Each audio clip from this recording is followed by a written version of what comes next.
Жамбылда мамандандырылған күзет қызметі басқармасының бұрынғы қызметкері Сейітхан Дүйсенбаевқа мұражай жанынан бұрыш ашылды. Салтанатты шараға оның әріптестері мен жақын туыстары қатысты.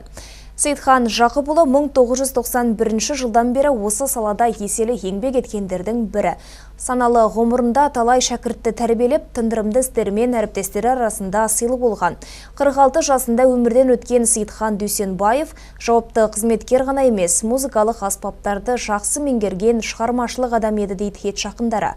Ал жиында жолдастары оны құрметпен еске алып, өнегелі өмірінен естеліктер айтты. Әкем Дүйсенбаев Сейітхан Жақыпұлының музейінің угологы ашылып жатыр.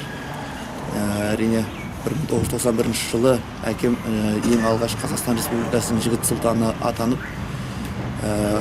сонымен қоса 1998 жылы полицияға жұмысқа кіріп, 2010 жылы өмірден өтті. Бүгінде мінекей әкемнің жолымен, ізіменен сол мен де келе жатырмын.